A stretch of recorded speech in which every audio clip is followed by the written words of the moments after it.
Bun, costul de construcție. Piața imobiliară și piața de construcții sunt două piețe care sunt în directă legătură. Ele sunt două piețe diferite.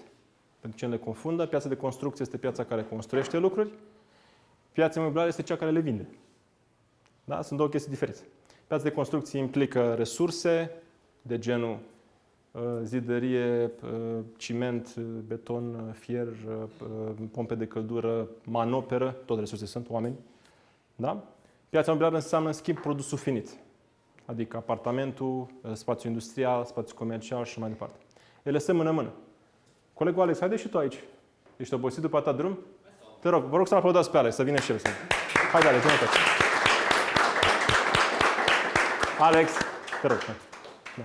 A condus săracul cu toată ziua, îi mulțumim că a avut atât de multă... Da, vreau să fiu un om foarte rău. Te rog, ia loc, Alex. Bun.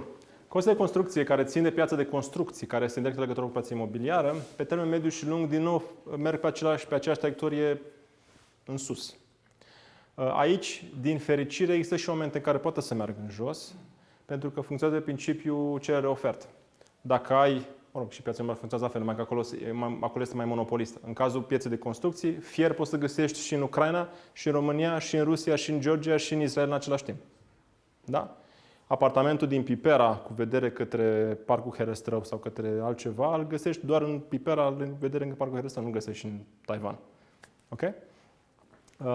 Și atunci, piața de construcții poate afecta pe termen lung pe resursele principale, care sunt relativ ori greu de găsit, ori cumva manevrate astfel încât să pară fi greu de găsit. De exemplu, fierul, da? Care este un element extrem de important de totalul construcției, tu poți să-l ai din abundență, dar nu are nimeni interes să-l aibă din abundență. Pentru că ce s-a întâmplat după aceea, el scădea prețul și a devenit neprofitabil pentru cel care îl produce. Atunci este ținut în frâu pe termen mediu și lung, cumva la o relativă diferență mică între o perioadă sau alta, dar când sunt momente de genul război din Ucraina, pandemie și mai departe, explodează. Și în momentul în care explodează, ce fac dezvoltatorii? Zic, a crescut prețul la fier, trebuie să creștem prețul la apartament. Și de asta vedeți explicația aia tot timpul, băi, nu pot să-ți vând la 2500, că mi-a sărit iarăși prețul la materiale și trebuie să-ți vând la 2700. Dar după aia când scade prețul la fier, ce se întâmplă? Asta e, s-a vândut, nu mai am lot, nu mai am stoc, e ok. Din nou, disonanță cognitivă. Da, e o chestie, un bias între e un bias între cele două roluri. Bai și într-unul bantal, dar nu-ți dai seama că de fapt ești într-o prejudecată. Pe termen lung, nu poți să estimezi decât că va continua să crească până când vom ajunge noi ca omenire să acceptăm și alte metode constructive sau să se inoveze ceva absolut extraordinar. De exemplu, să se printeze 3D o clădire întreagă. Sau să locuim în bârloguri, în loc de apartamente. Glumesc. Ceva care să fie absolut fundamental, astfel încât costul ăla de 100.000 de euro la apartament de 120.000 să devină 30.000.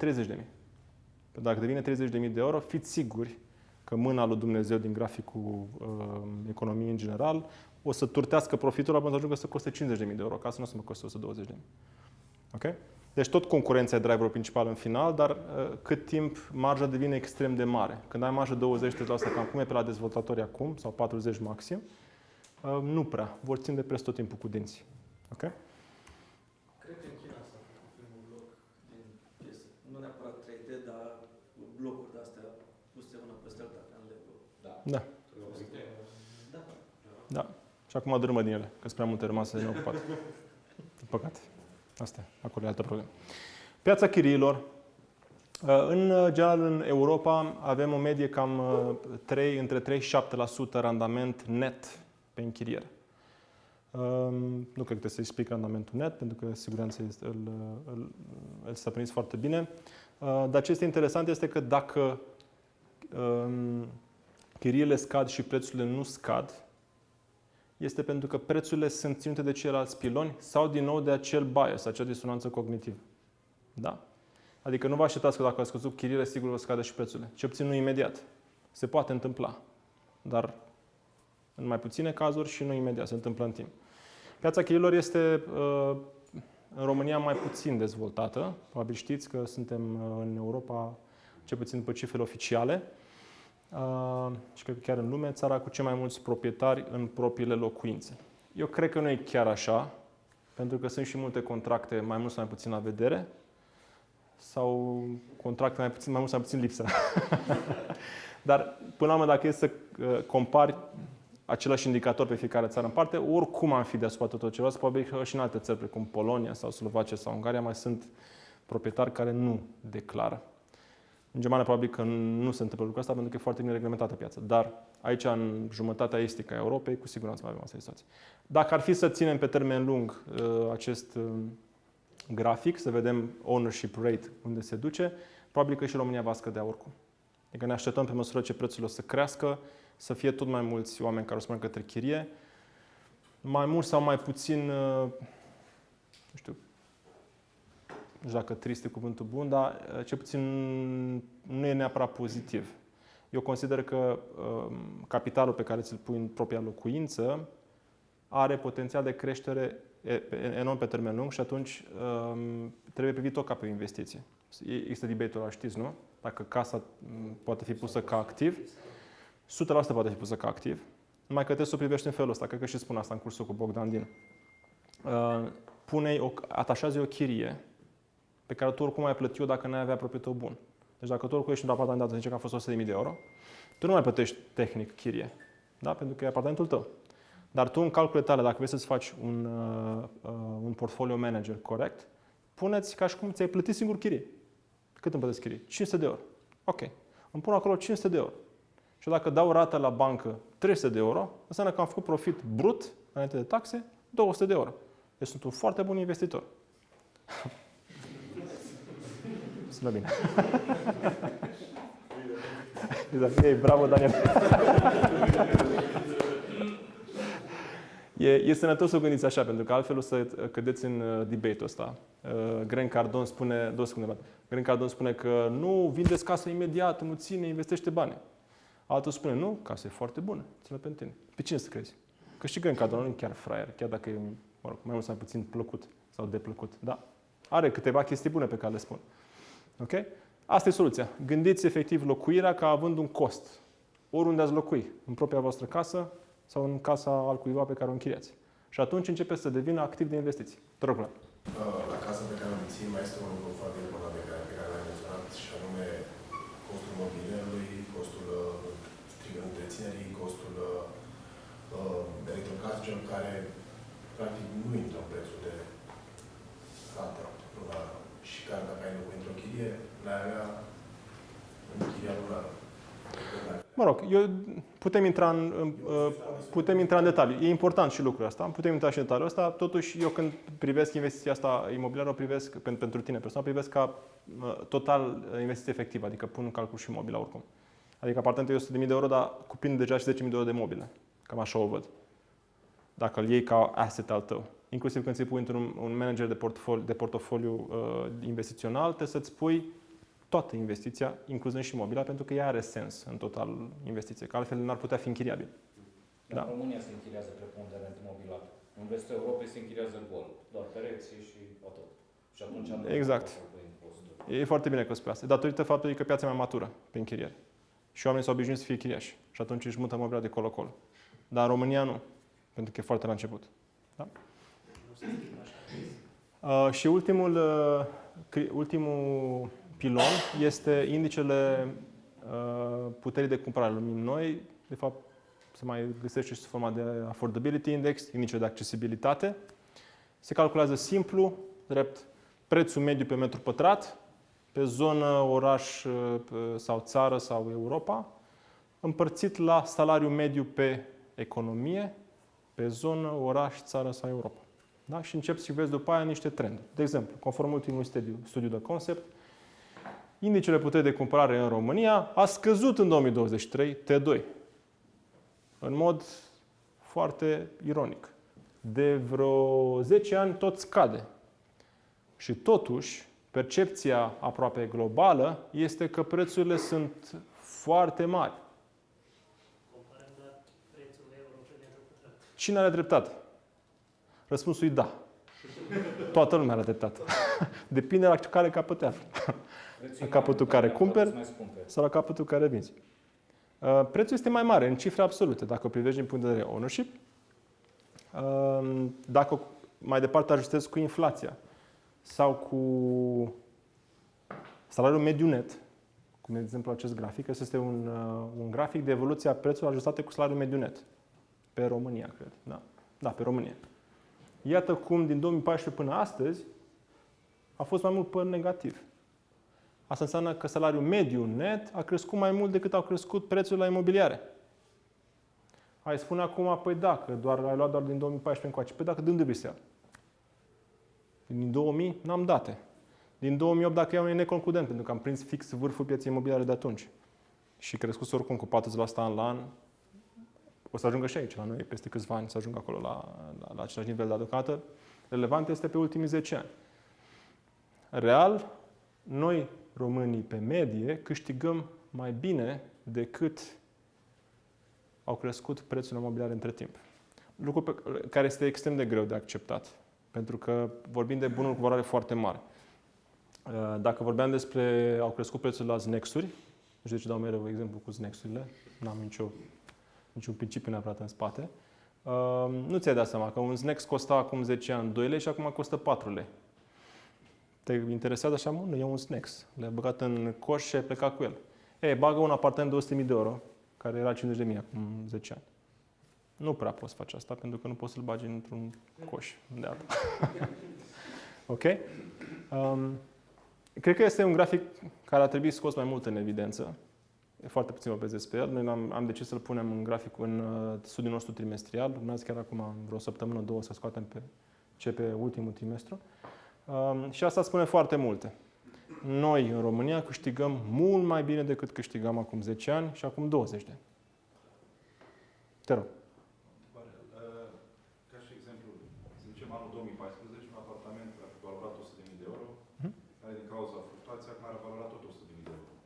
Dar 100.000 de euro în 2014 cumpărai mult mai multe, sau așa față de anul 2023. Nu cred că e corectă baza. Ai trunchiat baza. Apartamentul de 50.000 de euro din 2014 valorează acum 100.000. Deci ăsta e ce făceai cu 50.000 atunci, nu cu 100.000. Cu 100.000 ai acum, nu ai atunci. Bine, a fost doar un exemplu. Au fost perioade în care prețul era cam același, cu un anumit timp. De exemplu, un apartament în Florești cu 2 camere, în 2008, a fost 45.000 de euro. Care încă 5 ani de zile era 48. Dar cu 45.000 de euro, în 2008, cumpărai alte lucruri sau mult mai multe. Da. Am întors la graficul ăsta. În 2008, te duci cu graficul un pic să-ți folosești imaginația, gândește că e pe acolo pe undeva, indicele de cumpărare era 6. Deci dacă raportezi la salariul mediu de atunci, era de 4 ori mai scump ca astăzi. În bani de atunci. De 4 ori mai scump. Nu știu dacă vă dați seama de lucrul ăsta. Mă rog, ăsta e pe România. În Florești să zicem că e Hollywood. Cum? Da. Bun, mergem mai departe. Revin la ciclu. Cine îndrăznește să... Cornel, te rog. Te rog. Vă rog, și pe Cornel să aplaudați. Cornel, aș vrea să îl aplaudați în mod deosebit pentru aportul lui în NZEP Goes Passive, evenimentul de la BT Arena, unde a adus niște parteneri și expanți foarte, foarte faini printr-o muncă foarte susținută și disciplinată. Felicitări, Cornel! El s-a ocupat în principal din echipa noastră de eveniment. Cine îndrăznește să spună unde ne aflăm? Nu. Hai să spun altfel. Care a fost ciclul anterior? Deja îl știți că l-ați văzut, dar mă rog, întreb și eu. Bine, zic eu atunci. După studiile mele, dar nu sunt neapărat corecte, pentru că n-am multe date, sunt niște educated guesses, da? Criza de după 89, că a fost o criză profundă în România, s-a terminat ca prin 94-95, teoretic, ea a continuat până prin 2000 și ceva, dar real, să zicem că așezarea efectivă post-comunistă, post-decembristă, a început să prindă un pic de contur cam de pe la mijlocul deceniului, anii 90. Atunci poți să începi să crezi să consideri că ai o economie potențială care începe să intre pe o direcție pozitivă. Atunci încep să apară și companii în România străine, mai relevante, băncile au început să crească după episodul Bancorec și așa mai departe. Perioada de explozie a fost undeva 2003-2008, în care prețurile, vă spuneam, că au crescut de 3-4 ori. Țin minte că era un caz pe Bulevardul Unirii. Bulevardul Unirii din București, un bulevard foarte central, care pleacă de la Ronda la Brailia până la Palatul Parlamentului. Și acolo erau apartamente cu 40-50.000 de euro, până în 2002-2003. 40-50.000 de euro. Și s-a terminat sezonul de explozie pe la vreo 250.000 de euro. Și astăzi? Astăzi au revenit la acel preț. Sau sunt pe aproape. Deci sunt mai. Bravo. Pentru că vorbești în alți bani. Da. Ai spune că a revenit. Nu. Vorbim de alte câștiguri acum de românilor. Față de atunci. Cam asta se întâmplă de explozie. Oamenii nu pot înghiți lucrul ăsta, pentru că li se pare că e mult prea mult. 3x, 2x și 2x și 1,3x e mult pentru a Tesla să crește. Dar aminte să crească de 3-4 ori. Cam asta se întâmplă. Și crede-mă că nimeni nu vrea să se întâmple treaba asta. Dar pentru că așa este natura umană și la spirone care vă spuneam mai devreme, așa se întâmplă. Acum, dacă toată lumea din România ar investi în educația lor financiară și ar înțelege cum merge acest mecanism, dacă s-ar schimba treaba asta, nu știu dacă să vă răspund, pentru că nu cred că va fi niciodată treaba asta. Pentru că, real, să ai un nivel de educație general foarte înalt la toată lumea, este puțin probabil. Nu cred că există nicăieri. Poate doar în Singapore și în Elveția și în momentul respectiv, probabil că ce s-ar întâmpla este ca activele respectivei țări să crească sustenabil pe termen lung, pentru că fiind o țară mult mai dezvoltată economic, prin faptul că oamenii sunt mai dezvoltați ei înșiși, devine foarte robustă și atrăgătoare pentru oameni general să vină să investească. Îți place să mergi în Singapore sau să mergi în Elveția. Și ți-ar plăcea chiar să-și locuiești acolo. De ce? Pentru că probabil toți oamenii împărtășesc un nivel de educație superior. Final. Acum, unde suntem noi în acest nou ciclu imobiliar? Asta, de fapt, era întrebarea la care aveam să ajung. Unde credeți că suntem? La stagnare. Aici? Ai copiat. Asta este și intuiția mea. Am avut chiar un debate cu Bogdan Dinu pe subiectul ăsta. El crede că s-a terminat ciclul pentru că a fost oprit de război. Războiul din Ucraina. Eu nu cred asta pentru că, cel puțin la carte, mai Tocilea, după cum spuneam mai devreme, spune că un ciclu poate fi întrerupt doar de un război pe teritoriul țării unde se calculează respectivul ciclu. Războiul nu este pe teritoriul țării noastre, este pe teritoriul Ucrainei și mai nou și în Middle East. Dar la noi nu este. Așa că cel mult poate să blocheze temporar. Adică, exact ce spuneam mai devreme, stagnare temporară. La capătul acestei perioade, așteptați-vă la o creștere foarte mare, de care vă invit să profitați, totuși ajutându-și pe cei din jurul vostru să o înțeleagă și să profite și de ea. Pentru că sunt în perioada de explozie este și următorul lucru. Se creează o diferență foarte mare între cei care au și cei care n-au, cum spune Ray Dalio. The haves and the have-nots. Și asta este prilej potențial de conflicte sociale. Deci nu vrem ca noi să câștigăm, să devenim mai prosperi pe spatele altora, ci vrem noi cu toții să devenim mai prosperi, inclusiv apropiații noștri și așa mai departe, întreaga țară, pentru că așa vom fi mai robuști decât diferențele astea foarte mari, care se văd și în România. Probabil vedeți și voi în anumite sate, uitate undeva de lume, o diferență imensă, atât ca cum se ved lucrurile, cât și ca mod de abordare a oamenilor asupra lumii. Se văd și în propriile noastre familii. Dacă mă uit cum vorbește tatăl meu și cum vorbesc eu, sau cum probabil vorbi copiii mei, sau cum probabil vorbea bunicul meu pe care, ca să-l prind foarte puțin, e deja o diferență enormă. Da? Asta e pentru că noi nu ne-am construit robust noi ca țară. Avem șansa însă acum, cu intrarea în UE, NATO, OECD, Schengen și așa mai departe, să ne dezvoltăm robust. Vom vedea dacă vom și reuși. Cred că e important și vârful. Eu estimez că va fi în aproape 2029, dacă începe creșterea din 2024-2025. Cam 4-5 ani durează pe medie creșterea asta. Poate să ducă și în 7, din nou dacă este susținută de o robustețe a economiei și de a guvernului. Vom vedea. Am o întrebare. Te rog. Ce probabil am avea în perioada de stagnare ca să anticipăm creșterea prețurilor. Că putem să vedem că o să crească prețurile, probabil din cauza că încep să fie destui cumpărători pe piață, ca constructorii să-și permită să crească prețurile. Dar ce putem măsura înainte să se întâmple lucrul ăsta? Ce ai spus? Ar spus ceva? Ar putea fi o variantă. Nu există un indicator. Poți să ai niște educated guesses de genul. Dobânzile bancare încep să scadă. Cu care poate ați văzut. Deja se întâmplă. Da. Avem 5,7 dobândă la credit retail, credit de persoane fizice. Este aproape cât era înainte de războiul din Ucraina. Numai că oamenii încă nu văd. Îi zic că creditele sunt scumpe. Sunt scumpe pe anumite categorii. Pe companii sunt scumpe. E 12% pe an. E enorm. Da? Pe persoane fizice este 5,7. La ce bancă? La Unicredit, dar te invit să vorbești cu colegii de la Access Finance. Nu, că am văzut că sunt multe acum, 5, 8, 5, 9, au spus că am toate băncile s-au aliniat. Da. 5, 7 era curios. Cred că e 5, 7, 9, dar vorbește cu Ana Platon, colega noastră de la Access Finance din Cluj. Mai doi avem birou în Cluj cu Access Finance. Da?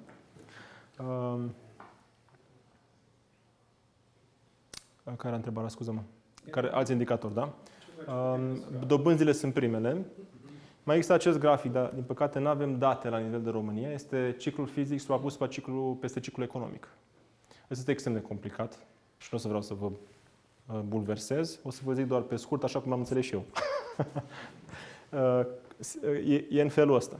Ăsta e ciclul economic, l-ați văzut deja. Iar cel cu albastru fluctuează raportat la o rată de ocupare medie pe termen lung.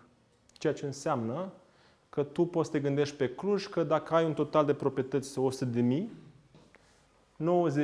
90.000 ar trebui să fie ocupate pe termen lung pe medie, adică 90%. Cifrele sunt absolut luate la întâmplare. Da? Dacă rata de ocupare îți crește, adică ajunge la 99%, ce se întâmplă? Mai e doar 1% liber.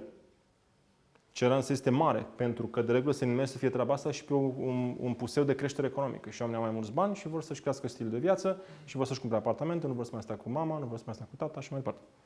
Da? Și în momentul respectiv, aud și dezvoltatorii. Bă, auzi, se cere mare pe apartamente, frate. Ce facem? Hai să facem blocuri. Unde? Oriunde. În Florești, de exemplu. În Florești, de exemplu. Da? Ok. Tot crescând numărul de dezvoltări și de dezvoltatori, scuze,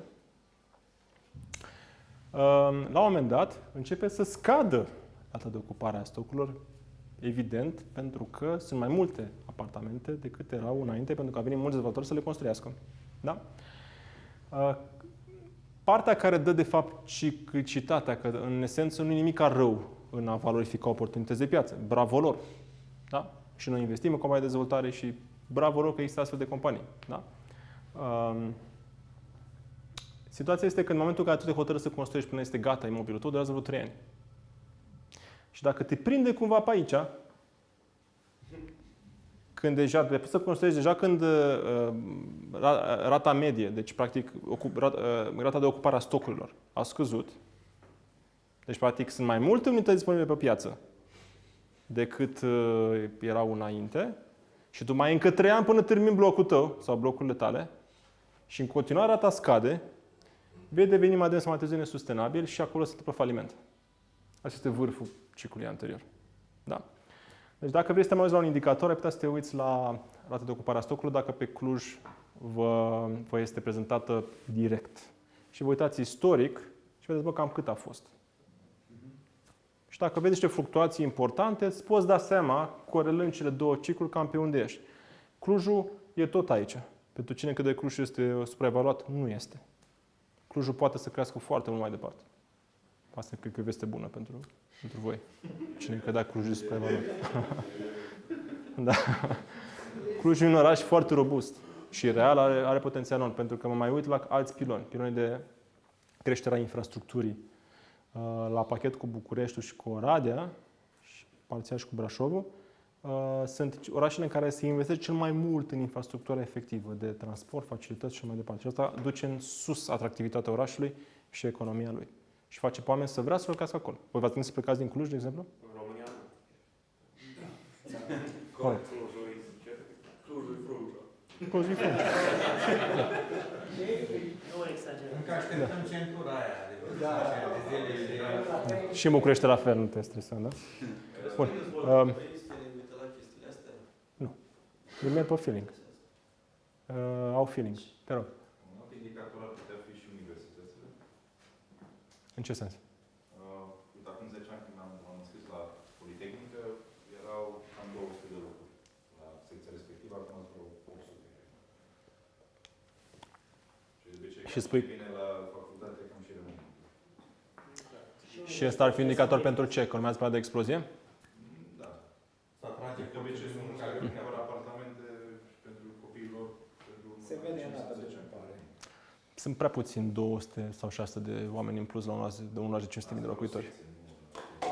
Dacă ai avea o cifră totală, ai putea să te gândești la lucrul ăsta, dar chiar și așa e cu bătaie lungă. El m-a întrebat cum îți dai seama că urmează să iau o perioadă de explozie like mâine, nu peste 5 ani. Ca să știu să cumpăr acum. Știi? Nu mai duce mai jos. Da. M-am încălzit și eu, mai când am spus că să cumpăr acum. Un an e suficient. Da. Ok. Deci dacă dobânzile încep să scadă, așteptă ca în 6-12 luni să înceapă perioada de explozie. Dacă vei așa cel mai rapid indicator. Mai este un indicator interesant, dar asta nu e pe aici. Nu e pe aici, e mai degrabă pe aici. Când taximetriști încep să-ți vândă o proprietate imobiliară. Da? Atunci vinde tu. Da. Deci dacă ai pe taximetrist, Este un indicator foarte bun peste tot, în toate Da. Noi o să ne cerem scuze, avem ceva de făcut la arena, la BT. Mulțumim foarte mult că ne-ați primit și ne-am bucurat să vă vedem. mulțumim colegi. Da.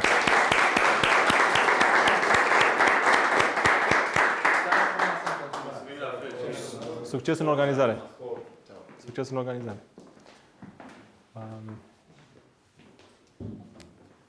M-am emoționat despre ce vorbeam.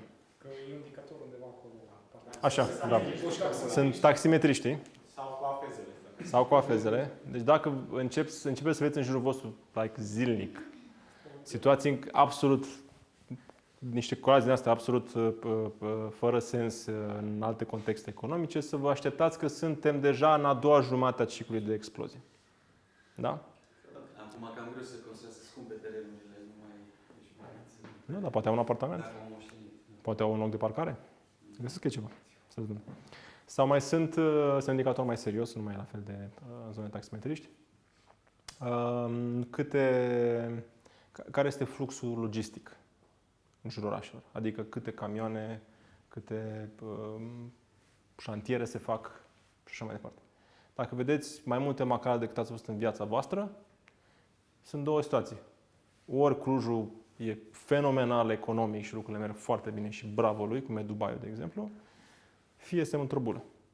Acum tind să cred că nici în cazul Dubaiului nu este atât de sustenabil pe cât spune ei că este. Ok. Alte întrebări aici?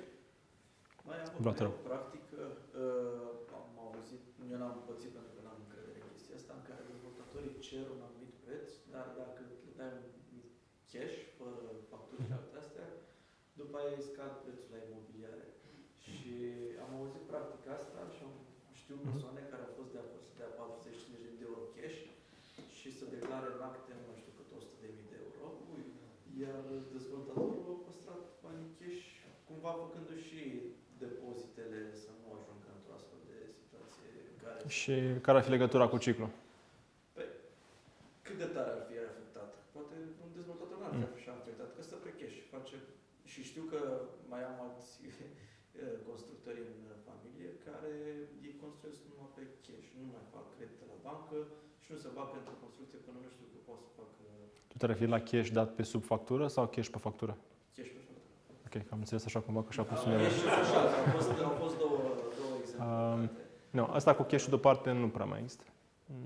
Pot să zic, sigur, avem 25 de proiecte, cred că peste 4-5.000 de apartamente acum în stoc și nu știu dacă am mai avut zi de 1-2 cazuri pe an de lucruri de genul ăsta. Deci cash, povestea poate doar așa la orașele mai mici, mai necunoscute. A început un băiat să facă și el un bloc, poate, dar acum de la 1 ianuarie că se schimbă și codul fiscal, nu cred că o să mai aibă șansă să mai aibă cash.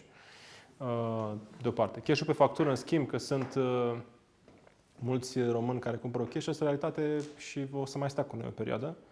Undeva la 60% dintre români cumpără imobiliare cu cash. Versus media Europei, care am la 20 și un pic la sută. Da, te rog. În momentul în care există o perioadă de expansiune, cum putem să ne dăm seama în care oraș există o perioadă de scădere? Sau nu există? Păi urmărești evoluția prețurilor. Că ciclul economic este ciclul prețurilor. Ai văzut aici. Cu maro este prețul proprietăților, cu albastru rata de ocupare a stocurilor. Da? Deci la prețuri. Dacă ți se par că sunt prea umflate, în raport cu salariul mediu, deci te duci la indicele puterii de cumpărare, dacă vreți, eu la ăla mă uit cel mai mult. La IPC sau indicele de accesibilitate. Indicele puterii de cumpărare sau indicele de accesibilitate. Și dacă îl văd că depășește 5, încep să mă gândesc. Dacă nu, cumva deja este cam bine să vindem. Măcar lucrurile care nu sunt neapărat cele mai bune ca randament. O strategie foarte bună când ajungi în vârf aici. Ajungi aici, nu-ți vinde tot. Pentru că imobiliarele sunt bune pe termen lung. Vă spuneam că ele totuși cresc pe termen lung, chiar dacă mai și fluctuează în jos. Dar poți să-ți vinzi ce nu performează.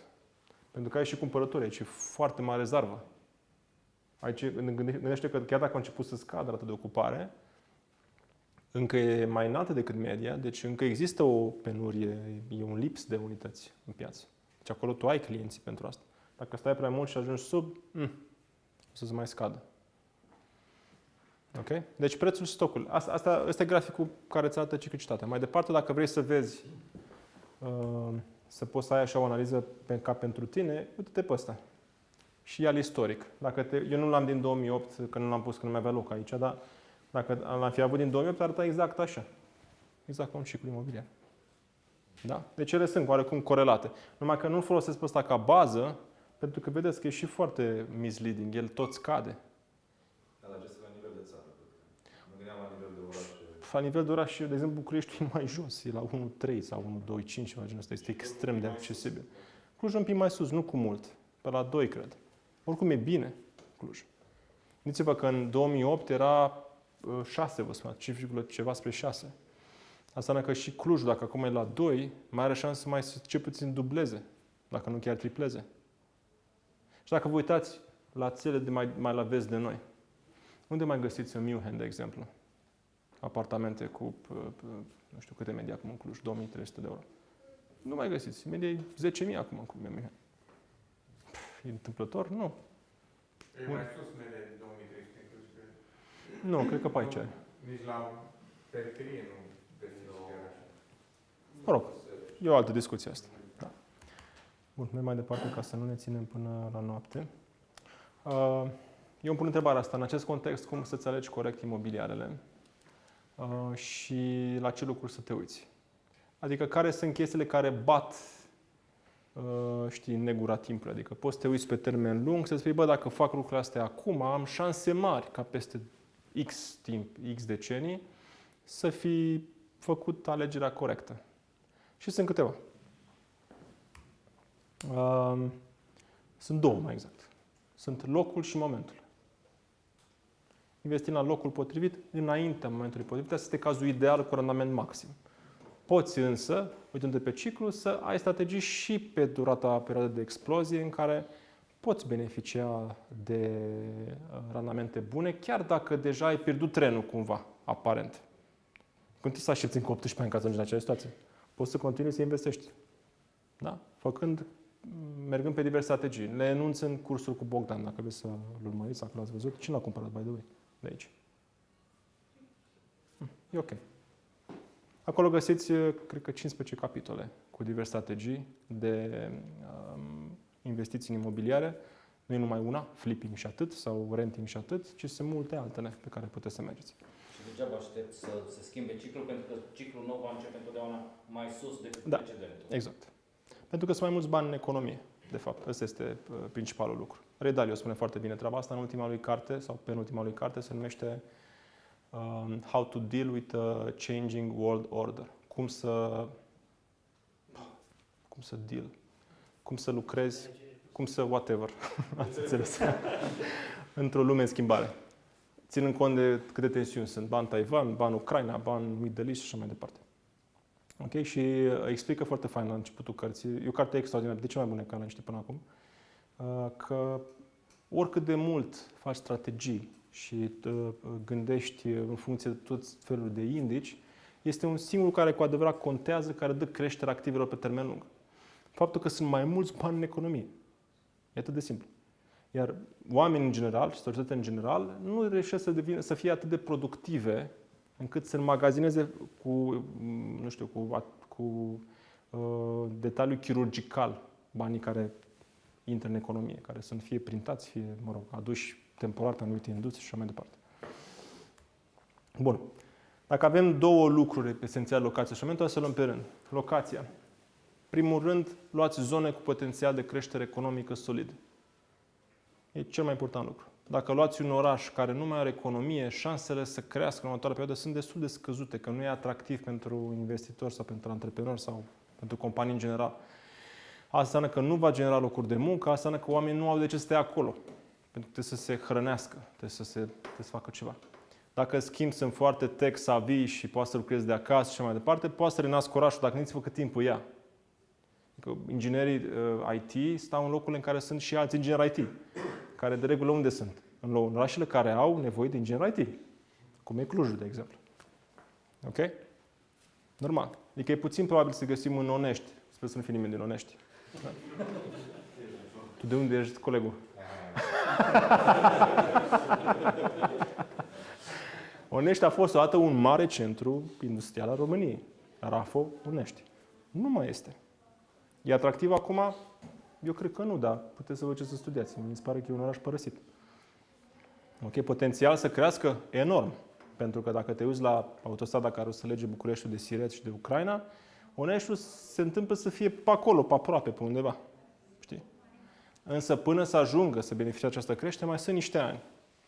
Și acum depinde de voi dacă aveți acești ani și vreți să riscați pe astfel de investiții sau vreți mai degrabă să mergeți pe lucruri sigure.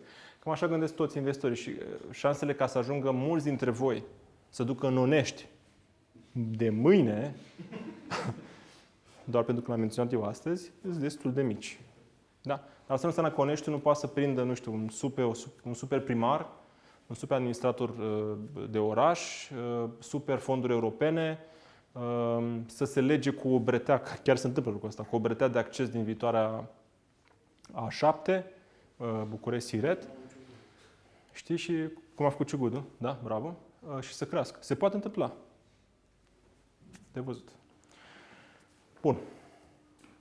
Zone unde circulă oamenii și banii. E cumva în legătură directă cu primul punct, cu zone cu potențial de creștere economică solidă. Dacă este potențial de creștere economică solidă, se învârt oamenii. Pentru că le place să stea în zona unde poate să câștige mai mulți bani. Și poate să aibă o viață mai bună, poate să-și crească copiii mai bine, poate să-i ducă la facultăți sau la școli mai bune și așa mai departe. Da? Atunci circulă oamenii. Pentru că circulă și bani. Dacă ar circula doar oameni și nu ar fi bani, ce se întâmplă este că ar circula, dar circula în altă parte. Se vor duce în centrele care le oferă o viață mai bună. Așa că ați auzit, dar Oradea a început să atragă oameni din Ungaria să locuiască în Oradea, pentru că este nevoie de foarte multă forță de muncă.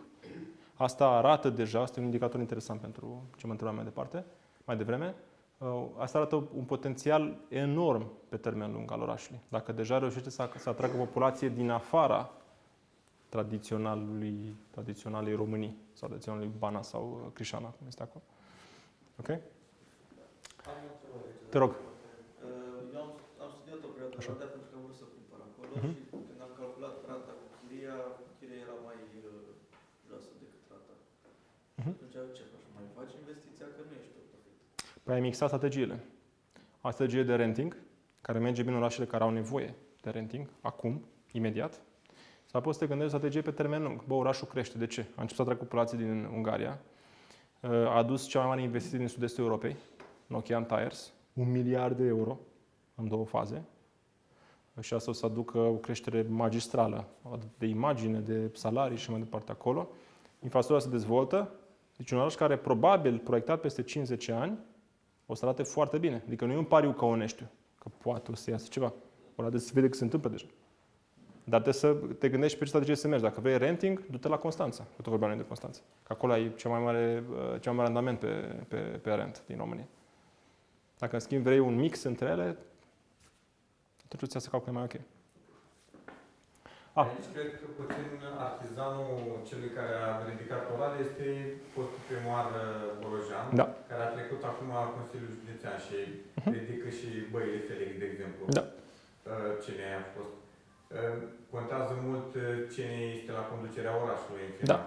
Că Așa este. aici, dacă era fostul primar, nu vreau să scot pe nimeni, dar nu prea s-a ridicat orașul decât când a fost Boc. Și a venit cu Da. idei de a atrage companii. Așa este. Oradea și Bihorul sunt niște exemple extraordinar de bună administrare. Mâine o să avem, de exemplu, la NZEB Gospasi, dacă vreți să treceți în cadrul expoziției, avem conferințe, 4 paneluri de conferințe mâine, chiar în sala polivalentă, chiar pe teren, cu gradenele din spate, având loc audiența.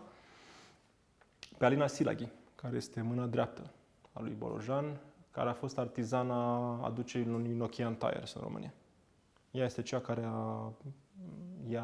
i-a primit pe oameni, i-a dus pe oameni unde trebuia să-i ducă, le-a vorbit cum trebuie, le-a zâmbit cum trebuie, i-a convins cum trebuie și oamenii au ales Oradea din 19 orașe din Europa. Dacă întreba pe finlandezii unde este Oradea, înainte să vină în Oradea, spunea Orace, where is this? It's Hungary. Da, uite, au ajuns acolo. Da? I-am întâlnit chiar pe 2 dintre managerii de la Nokian într-un zbor Oradea București și sunt oameni ca noi, da? Nu, dacă sunt finlandezi, înseamnă că sunt mai deștepți sau mai frumoși, sunt ca noi și care au venit să-și facă treaba, pur și simplu. Și i-am întrebat, ok, dar cum de-ați ales Oradea? E foarte simplu, când am ajuns aici ne-am simțit bine. Păi cum? Păi nu știu, am fost primiți bine, simțeam că e oportunitate, ne-am simțit bine. Asta e chiar o aluzie la ce tot timpul se bat care e soluția la vânzări mai bune. Asta îți faci pe oameni să simtă bine. Și te zici, mă, Daniel, știam și eu chestia asta. Și vezi, o știi cu adevărat? Iubește cu Aina Silaghi. Dacă vreți să vedeți mâine la panelul de autorități, începe la ora 12:30 la NZEB Forum în sala polivalentă și o să vă spun chiar povestea de la Nokian. Da. Oameni ca Alina, ca domnul Bolojan, ca domnul Birta, este nevoie ca să ridice efectiv aproape din neant o zonă întreagă. Oradea era prăbușită acum 15-20 de ani. N-am fost eu prima oară. Uitați cum arată acum. Da? Și mai stați pe doamne în România. Aveți pe Boc la Cluj, avem pe domnul Nelu Popa, zis Nelu Tăiețelu, de la Reșița. Știți de ce se spune Nelu Tăiețelu? Nu? Pentru că este fostul acționar de la Monte Banato. Monte Banato sunt cei cu paste făinoase. Tăieței. Și de aici se spune Nelu Tăiețelu. Da. Mai este vechiul primar de la Brașov și actualul. Un pic neînțeles, domnul Coliban, dar foarte bine intenționat și cu multe proiecte faine. Fostul primar de la Sibiu, actualmente președintele României.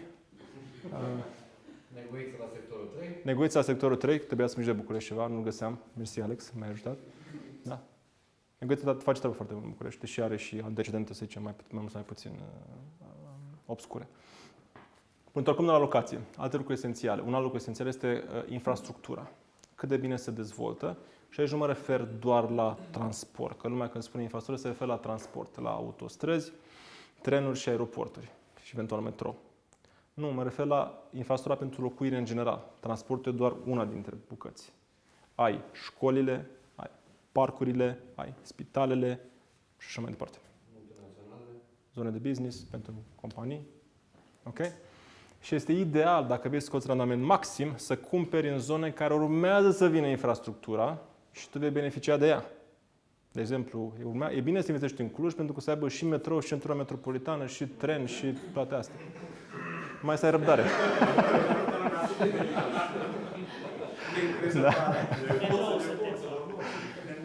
Știi că e tot timpul treaba asta. Dacă întrebi pe clujeni, dacă le place lor, zic că nu, mă, că e șantier și metroul ăla nu mai vine. În schimb, dacă întrebi un bucureștean că îi place Clujul, zic că, păi cum? O să aibă și metrou? O să aibă și tren? De aici, de departe, se vede foarte bine Clujul. Și real, că trebuie să fiți mai mândri de orașul vostru. La fel și noi cu Bucureștiul. Dacă întrebi un străin care nu cunoaște Bucureștiul, spune, wow, Bucharest, full of opportunities. Hai să investim, ăla e primul loc care trebuie să vii. În zonă de business, oameni faini, ospitalieri. Dacă întrebi bucureșteni spre București, nu-i întreba. Da? Mai bine nu-i întreba. momentul, ținând cont de ciclul imobiliar evident, care e primul lucru la care să plecați, și este ideal, din nou, pentru un randament mare, să cumpărați preferabil pe creștere, fie pe perioada de revenire, fie pe perioada de explozie, sau spre finalul perioadei de scădere. Asta nu aveți cum să o nimeriți neapărat. Puneți urma întrebarea, ok, cum îți dai seama de lucrul ăsta? Ba da, poți dai seama de lucrul ăsta. Dacă încep din nou să scadă dobânzile. Este primul indicator, dar nu o să nimerești tot timpul că se mai întâmplă un șoc, cum a fost 2008, în care și dacă scădeai dobânzi, tot mai revenea economia, că era atât de umflate datorii în toată lumea și au fost atât de multe nebunii în sistemul financiar în lume, încât și cu dobânda la zero, tot se prăbuște economia. Da? Dar se zice că se întâmplă o dată cam la 75-100 de ani, cum spune Daliu. Dacă mergi pe principiu, dacă scad dobânzile, să crească economia, cam 8 din 10 dăți sau 9 din 10 dăți o nimerește. Da? E good enough, să zic. Și în funcție de investiții în infrastructură, ideal să cumperi, cum o să mai devreme, înainte de anunțarea respectivelor investiții. Și acum o să mă întrebați de ce ați spus de onești să ne fim mai atenți, că urmează să vină autostrada pe acolo. Pentru că autostrada e doar un pilon. Trebuie să mai ai și economie, trebuie să ai și oameni care să iubească orașul sau un primar care să te facă să iubești orașul. Și din ce știu eu, faptul că n-am auzit până acum că se întâmplă lucrul ăsta, probabil că e un vector că nu se întâmplă. Dar în schimb Bacău, Suceava, Botoșani, Iași, Galați, chiar și Pașcani. Pașcani este chiar la un nod de autostrăzi, dacă uitați pe hartă, cum e și Bacău, de fapt. Prevăd un viitor foarte bun. Deja se începe să construiască bine în zonă. Noi lucrăm deloc întâmplător în Bacău și în Botoșani. Mai începem și în Iași un proiect. În Suceava, din Suceava este clientul nostru din Bacău, Truții, poți auzi de Truții, Ciprian Nuțu. În Galați, datorită noului pod care leagă Dobrogea de Muntenia și Moldova și faptul că dintr-o dată porturile dunărene sunt foarte interesante, are și el viitor foarte bun. Deci cumva războiul din Ucraina, vedeți că ne ajută în mod ironic. În cine se speria la început, acum de fapt trebuie să vedem că cu toată empatia pentru ucrainieni, noi suntem ajutați de acest război ca să creștem robust ca economie. Întrebări? De exemplu, Brașov n-ar intra în asta, cum s-a terminat acum, în sfârșit, în aeroportul. Da, am spus de Brașov mai devreme.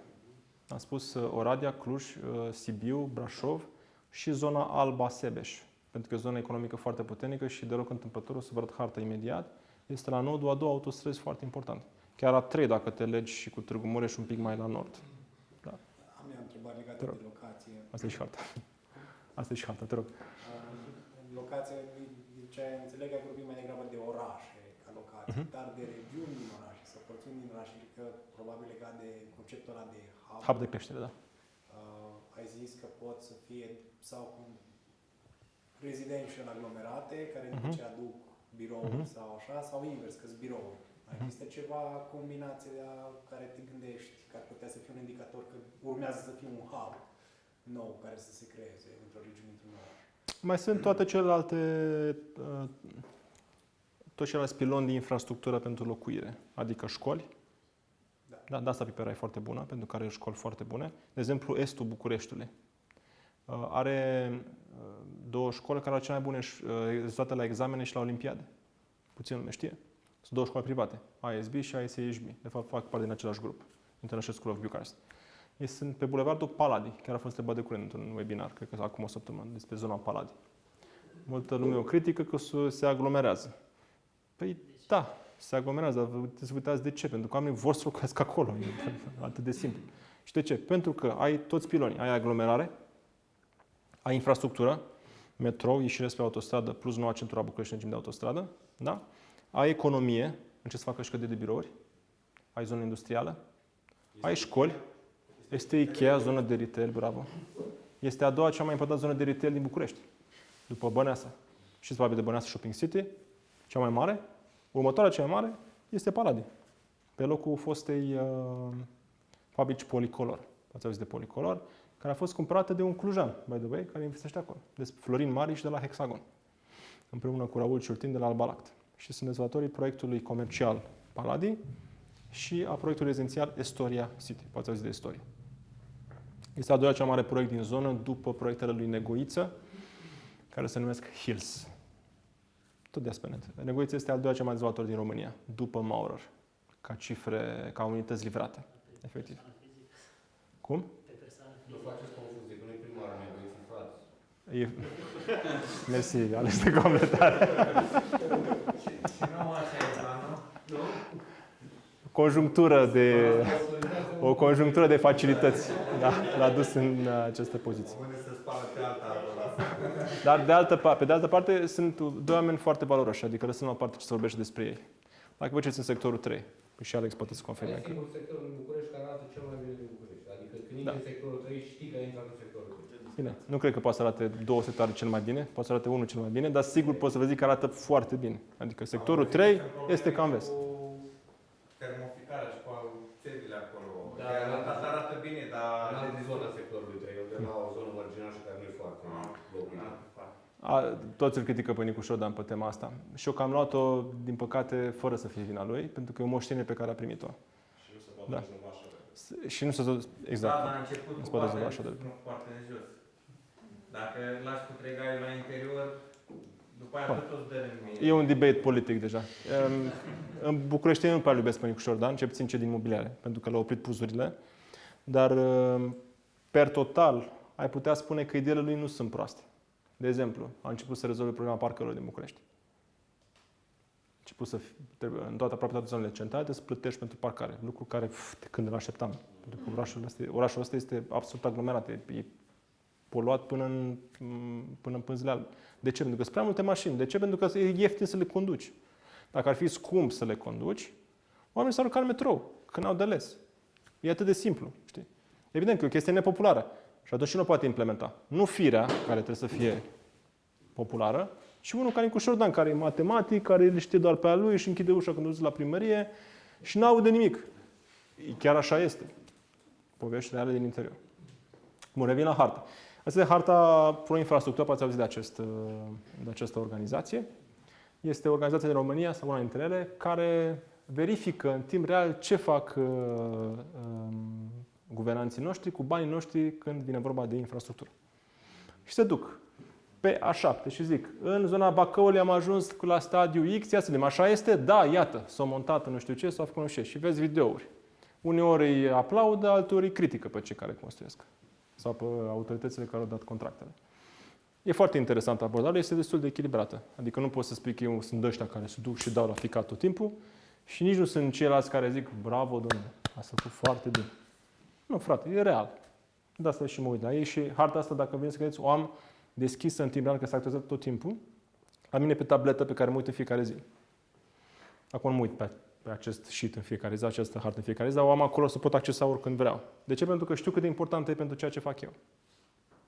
Și atunci când ne gândim cum să ne dezvoltăm, chiar nu mă uit. Bă, merită să mă duc la Botoșani, că nici măcar nu știam unde e. Nu fusesem niciodată până să ajung să lucrez pe proiectul celor de la Electroalfa acolo. Păi ia să vedem.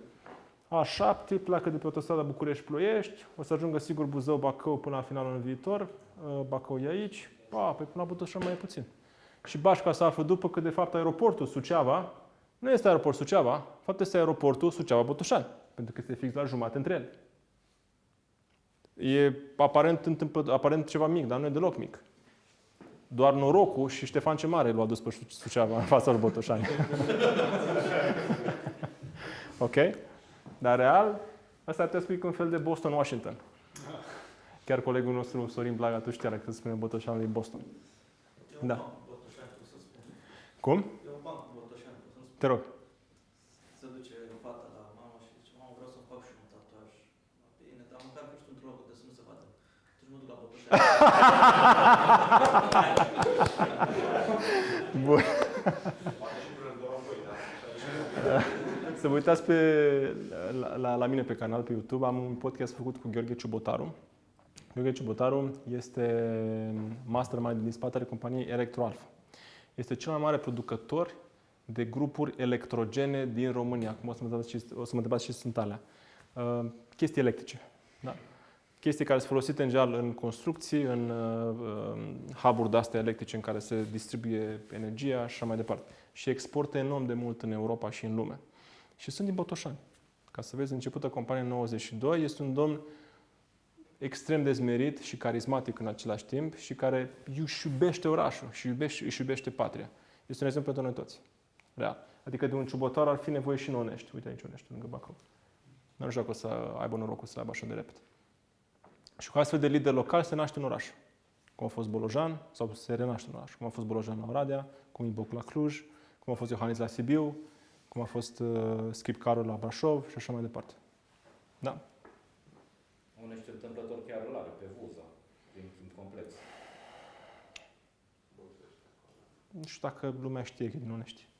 Chiar am avut o revelație acum vreo 2 săptămâni, a fost un eveniment Brand Minds în București. Știți Brand Minds? Da. Am început mai nou să facă și workshop-uri.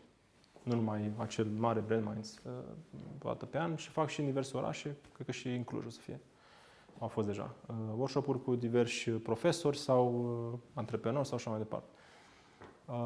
Și l-am cunoscut acolo pe Felix Tătaru, de la GMP, ați auzit de el, care mai nou are un proiect în care se implică, se numește Place Branding.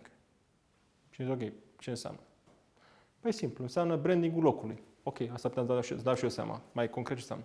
Înseamnă că mă duc în orașul X și vorbesc cu autoritățile și muncim împreună să renaștem brandul orașului, sau brandul regiunii, sau brandul țării. Aia înseamnă place branding. Și s-au dus la Bacău. Și știți ce? Au descoperit niște autorități care au fost deschise să intre într-un astfel de proiect și lucrează pe brandingul orașului Bacău. Ce credeți că a descoperit Felix în research-ul lui? Că în Bacău, sau mă rog, lângă Bacău, s-a născut Ștefan cel Mare. Știați lucrul ăsta? Nici Băcaunii nu știu lucrul ăsta. Mi se pare o chestie insignifiantă, așa, mică? Serios. Dai seama ce branding poți să faci cu treaba asta? Orașul care l-a dat pe Ștefan cel Mare? Dacă vă duceți în orice sătuc din Germania și orice orășel din Germania sau din Austria sau din Elveția, bă, fac din atâtica, atâtica. Atâta. Noi facem din atâta, atâta. Adică nici măcar nu știu băcăoanii că de acolo s-a născut cea mare conducător al lor. Cred că ne mai trebuie niște ani și niște astfel de oameni, precum Felix, ca să ne dăm seama de astfel de lucruri. Din nou, lideri simbolici, multă simbolistică în jurul creșterii unui oraș. Bun. Acum, plecând de această hartă, care avea toate proiecte de infrastructură rutieră și feroviară. Aeroporturile nu sunt, dar e unul singur. Ăsta de la Brașov care s-a făcut. Puteți să vă dați seama cam ce zone în următorii 10 ani pot deveni interesante. Și după ce vă dați seama, dacă au deja zona albastră, care înseamnă că sunt făcute autostrăzile, sau roșii, scuze, asta, dunga asta întreruptă, care înseamnă feroviarele, și după astea albastre, mă rog, turcoaz. Văd bine? E turcoaz? Nu e turcoaz. O culoare, un bleu mai deschis. Ok? Astea sunt proiecte în lucru. De exemplu, ai autostrada București-Pitești, Curtea de Argeș, ai drum expres până la Craiova, ai tot A7-le până la Suceava. De fapt, se oprește la Pașcan, după aia continuă și la Suceava-Botoșani. Ai zona asta, Târgu Mureș, Câmpia Turzii și mai departe Târgu Mureș-Iași. Ok? Ai cale ferată Sighișoara-Blaj. Ce să mai zic? Brașov. Ok? Zona Oradei cu multe dezvoltări. Da? Și începe să vă gândiți, ok, ce fac cu arta asta? Păi e simplu, nu vă uitați la nodurile rutiere sau nodurile de infrastructură, unde sunt multe aglomerate. La un loc înseamnă că se poate întâmpla ceva interesant cu orașul în următorii, nu știu, 3, 5, 10, 20 de ani. Ok? Pentru că dacă sunt așa de multe proiecte de infrastructură, are un sens pentru care se fac. Există un sens pentru care se fac. Orașul o cere. Nu se cine să facă autostradă în deșert dacă nu există nimic acolo care să ajute, care să fie de folos autostrada. Să face autostradă în Oradea, plus o grămadă de legături, centuri, poduri și așa mai departe, pentru că orașul se dezvoltă și oamenii o cer. Și e și bine administrat. Ok? Și de asta eu pun Oradea printre primele orașe când vine vorba de investiții. Da, să le dau deja pe primele cu tot așa. Așa. Astea sunt cele mai potențial capabile să crească mult în următoarea perioadă, să prindă mult din perioada de explozie ca investiție, economie și așa mai departe. Ok? Asta următoare. astea din centru, care le-am pus toate la un loc, pentru că sunt oarecum orașe aparent secundare, dar nu sunt, pentru că de fapt sunt noduri. Dacă vă uitați, sunt exact unde se interesează autostrăzile. Târgu Mureș, Sebeș, Sibiu, ok? Pitești, Ploiești. De la Ploiești spre autostrada spre Moldova. Deci nu pleacă din București, pleacă de fapt de la Ploiești. Și asta e interesant. Ok? Și evident că mai sunt și altele. În zona Moldovei am pus ultimele, pentru că au decalajul ăsta. Abia acum încep să fie interesante și vedeți aici niște noduri. Din păcate pe harta asta, pentru că încă nu e făcut proiectul tehnic sau studiu de fezabilitate, nu avem o țară care o să lege Făgăraș, Brașov, Focșani, Galați, dacă nu mă înșel, sau pe la Bacău. Nu, pe la Bacău, ce scuze. Făgăraș, Brașov, Bacău. M-am confuzat. Și plus, probabil, următorul drum expres care o să lege Focșani cu Galați. Și mai este o autostradă care este în proiect, dar nu e făcut nimica. Autostrada Nordului, care se lege Suceava de Cluj, pe la Dej. Cum? Sau pe la Baia Mare, nu mai rețin. Sunt cumva, ele vin paralele, așa. Cred că Baia Mare mai degrabă. Da, zici bine. Nu, dar era pe la Dej, e o discuție cu traseul. Da, așa. Din Bistrița, Baia Mare. Da. Din păcate e ultima zonă care se dezvolte, dar nu. Odată și Ucraina își revine după război și noi o să fim probabil în lucru acolo, o să înceapă să devină și nordul României foarte interesant. Ok? Referitor la locația cu Galați care ai spus acolo, Da. cred că, nu știu dacă ai fost de curând sau asta, ai observat că este la 15 km este Brăila, împreună Da. reprezintă un pol de 500.000. Da, l-am pus împreună, sunt Galați Brăila, nu doar Galați. Da, da. Acolo problema este la autorități, nu la forță de muncă este. Da. Este și o mică universitate. Și la infrastructură, nu e numai la autorități. Da, și la... Faptul că nu e legată de restul României. E legat de Dobrogea acum cu acel pod care de fapt duce într-un alt drum. Și podul de fapt e pe terenul de la Brăila, nu e de la Galați. Da, dar Galați e mai mare. Da, am zis Galați, în primul zic Galați. Dar e Galați Brăila de fapt. Cred că e o rivalitate acolo între care e mai mare și nu mai contează. Suceava, Botoșani, la fel. Știi? Ce-și poveste. Da. Dar cu siguranță își are loc pe hartă pentru că este primul loc în care te oprești când vii pe Dunăre din Marea Neagră. Portul de la Suina e un port, dar nu e un port. E un mic port. Galațiu și Brăila sunt primele porturi cu adevărat. Și de aici mai departe se poate dezvolta, inclusiv Bucureștiul, poate știți sau nu știți. Are un proiect care, de fapt, a început vremea comuniștilor și e oprit, dar e făcut în mare parte, de conectarea Bucureștiului cu Dunărea printr-un canal. Mai lipsește puțin din el și să fie din nou sistematizat, care este foarte aproape de viitorul aeroport al Sudului. A existat un proiect la un moment dat, l-am mai dat exemplu prin diverse webinarii. Prin 2007 se vorbea despre aeroportul Sudului ca o balansare a polilor. Polul Nord al Bucureștiului, care de fapt era polul de business, cu Herăstrău, cu Otopeniu și mai departe, și polul său care era cel mai sărac. Și ce facem? S-a pus întrebarea asta. Și că facem un aeroport. Ce tare? Unde? În Adunații Copăceni. Adunații cum? Adunații Copăceni. Ce s-a întâmplat imediat după? Au crescut prețurile ca la Balamuc. Acolo. De 40 de ori, 50 de ori, 70 de ori. Da. S-a făcut la speculă peste speculă. Ați auzit de un aeroport în sudul Bucureștiului până acum?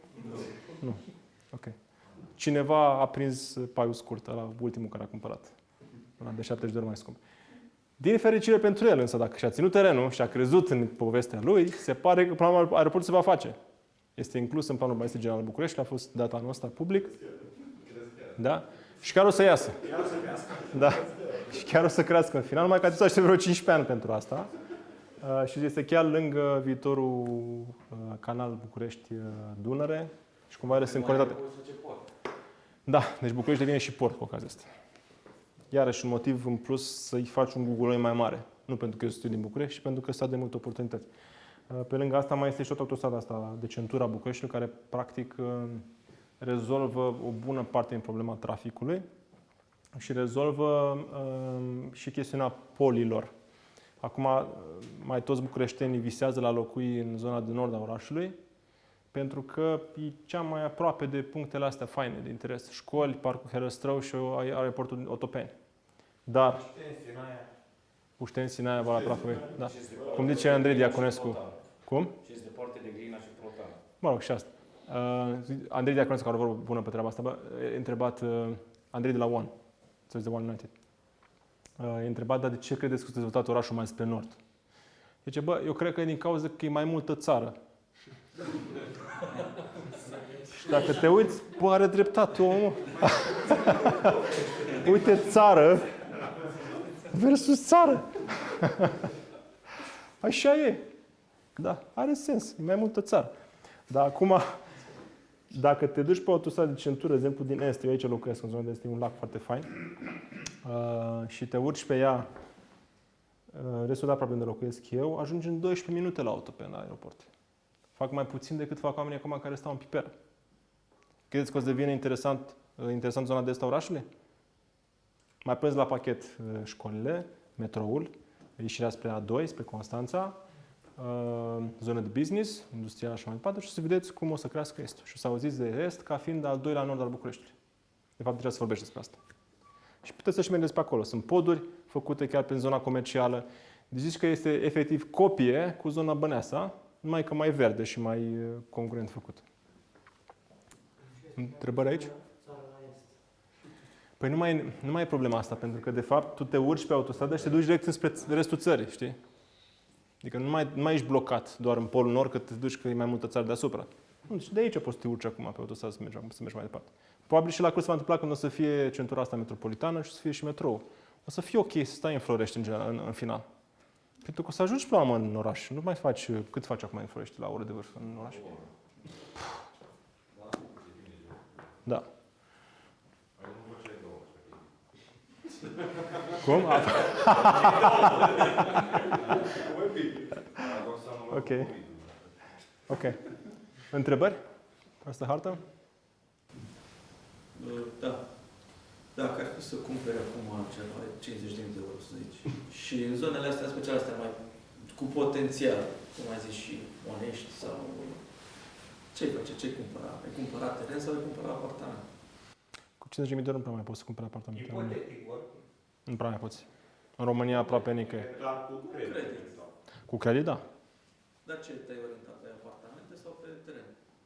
Eu sunt fidel la apartamente pentru că îmi place că sunt foarte flexibile și relativ cu mai multe forme de a le exploata. Chiar și în orașele astea care încă nu s-au dezvoltat? Sau Nu. Întrebarea a fost ce aș face cu banii.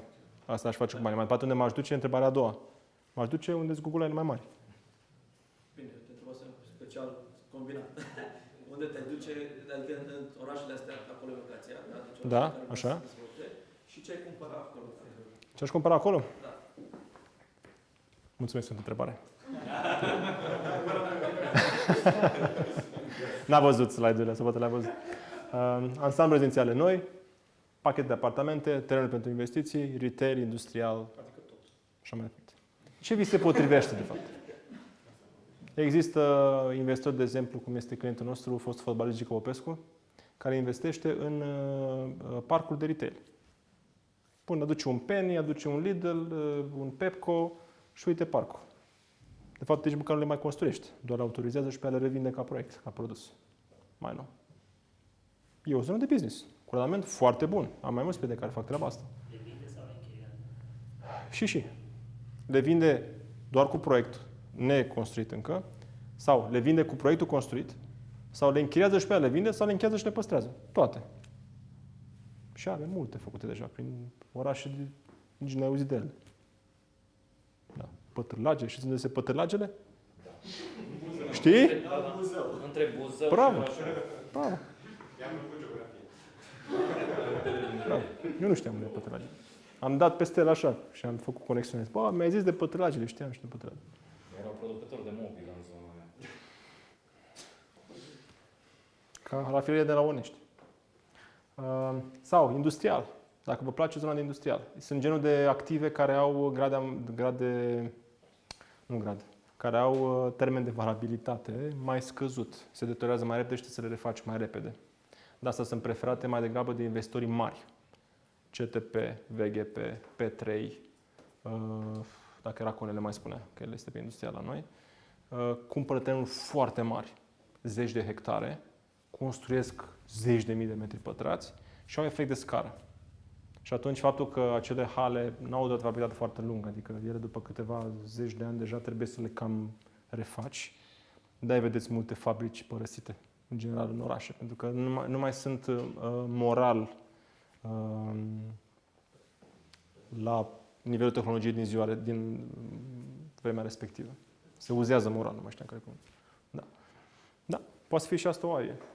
Trebuie pentru investiții, clar, sunt mai multe strategii aici. Poți să mergi pe parcelare, poți să cumperi un teren în afara orașului, te duci în Florești, cumperi un teren, îl sistematizezi, îl parcelezi, îi faci puz pentru asta, îl parcelezi și pe aia vinzi parcelele. Randament cam 200% la capital investit. Trebuie doar să mai împați niște ani și să pui munca în poveste. Asta e. Cam asta. Sau, tot pe terenuri, poți să cumperi ca să dezvolți. Sau poți să cumperi ca să construiești. Sau poți să cumperi ca să închiriezi. Către cine? Către cei care construiesc parcuri industriale sau parcuri de retail. Și mai departe. Apartamente și pachete aici e mai simplu. Asta v-ați tot vorbit. Întrebări? Pachete de apartamente, Adică în loc de un apartament, e mai mult. Când iei pachete, ai discount. De asta s-a născut Hubix. Da, pentru că Hubix merge la proiectul X și cumpără 84 de apartamente. Credeți că e interesat dezvoltatorul să le vândă? Să ne vândă? Destul de. Cu mici excepții, că mai sunt și unii care sunt foarte siguri pe produsul pe care l-au și nu vor să lase nimic. Și ok, e în regulă. Nu suntem parteneri atunci. Dar alții vor. Și atunci ai efect de scară din nou și cu efectul de scară poți mai departe să te duci să le exploatezi fie prin revânzare, la un preț corect, adică să nu fii nici în defavoarea celor care cumpără de la tine, adică în defavoarea comunității care nu urmăresc, de exemplu. Că ai putea spui că noi facem speculă. Păi nu. De ce? Pentru că tu poți să cumperi același apartament de la dezvoltator la același preț. Noi nu așteptăm să se vândă toate ca să-ți vindem ție în plus. Nu, le-am scos direct. Avantajul de a cumpăra de la Hubix este că ai due diligence făcut, că ai property management dacă vrei realizat la costuri foarte bune, că ai servicii în plus, design, mobilier și așa mai departe, și ai niște oameni acolo care gândesc în loc să mai gândești tu. Bogdan, Cristi și mai nou și eu. E suficient? Pentru unii da, pentru unii nu. Depinde. Eu zic că da. Adică eu, în momentul de față, chiar cu atât knowledge din industrie, dacă Hubix îmi vine cu o oportunitate mâine, prefer să cumpăr de la Hubix. Asta nu mai zic că am și comision în plus. Dacă sunt în comunitate și cumpăr de la Hubix, mi se scade 2% ca și cum mi-aș fi vândut eu mie. Deci mi-am un beneficiu. Deci voi dacă sunteți în comunitate și vreți să cumpărați de la Hubix, mi se scade 2%. Deci câștigați pe lângă faptul că cumpărați la același preț al pieței, cumpărați cu minus 2%. Dacă veniți direct către Hubix și cumpărați, fiind în comunitate. Da? Ne-am vorbit cu Cristi, că aici este o chestiune, că dacă Cristian a apucat deja să promoveze, înseamnă că cumpărați la pe canal de promovare. Dacă, în schimb, v-ați listat deja la început, ca fiind interesați, sunteți între acționari. Câți sunteți fost acționari la Hubix aici? Bravo. Dacă sunteți primii care aflați, atunci din start primiți cei 2%. Da? Dar o să mai fie runde de major de capital în viitor, așa că puteți să intrați dacă vreți. Alte întrebări? Te rog. Văd că ai exclus locurile vechi, apartamente vechi, măcar pentru ciclul ăsta imobiliar care e următorii 10 ani, peste mă detalii, Nu l-am exclus. Nu l-am exclus. Am scris pachet de apartamente. Nu am scris că pachet de apartamente noi. Nu crezut că... Da. Asta Nu l-am exclus, dar într-adevăr este mai greu să le manageriez, pentru că sunt mulți proprietari bătrâni care nu vor să-și lase casa, blocurile nu sunt neapărat bine administrate, sunt puține refăcute complet și cu instalații și cu tot. Și dacă tu le cumperi deja cu 30-40 de ani vechime, sau poate mai mult, în București, de exemplu, blocurile fondul locuire, cred că are media peste 50 de ani. Este enorm. Da? Puține speranțe pe termen lung. Eu când gândesc imobiliare, gândesc pe termen lung. Chiar dacă noi la Hubix cumpărăm și le vindem repede, totuși îmi vinzi pe termen lung. Nu e doar acum. Da? O strategie care are totuși impact pe termen lung. Așa și cumperi apartamente. Să te gândești, bă, dacă eu îl cumpăr acum și îl vând, ăla care îl cumpăr e un fraier care a prins paiul scurt?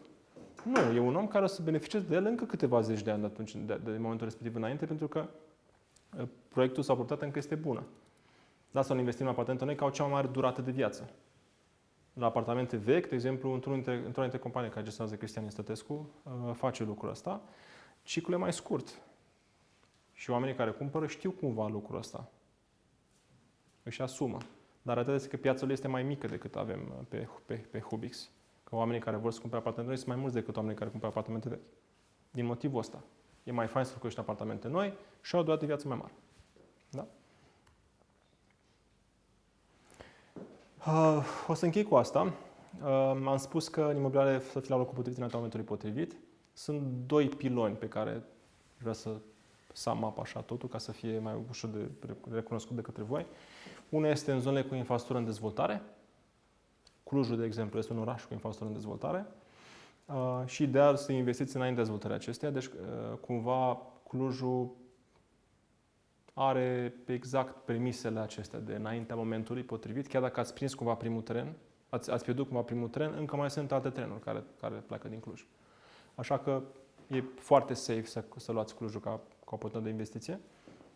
Și al doilea lucru este în zone cu facilități în dezvoltare, adică școli, zone de business, parcuri și așa mai departe. Dacă mergeți pe astea două lucruri, eu zic că e suficient. Adică nu aveți cum să dați rateu. Știți principiul Pareto, da? 20% din eforturi cu 80% din rezultat. Ăsta e 20-80.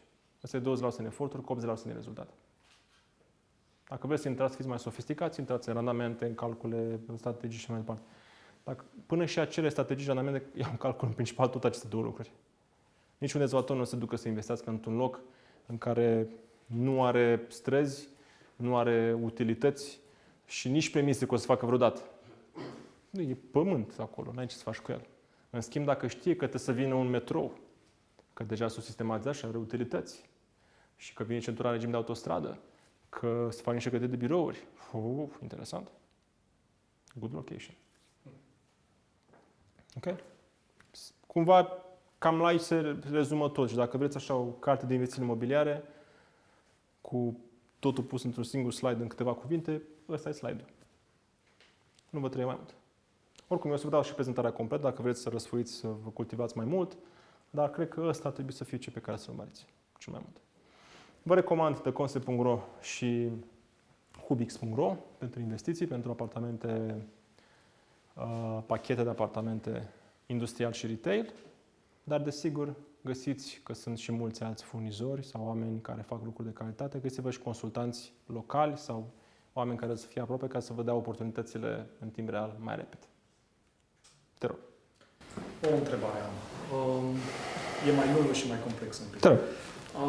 Tu, de-a lungul, să zicem, carierei care tu ai în acest domeniu, ai avut cu siguranță contact cu foarte mulți dezvoltatori, foarte mulți avocați specializați pe zona asta, evaluatori, agenții imobiliari, tot ce există în această industrie de construcții și de imobiliare. Ai observat cumva, în special în ultima vreme, o oarecare, să zicem, cerere din partea lor sau dorință din partea lor, sau semne cum că s-ar întâmpla, poate, să începem să vedem un pic și în România, la fel cum este în vest, să vedem rate-uri. Da.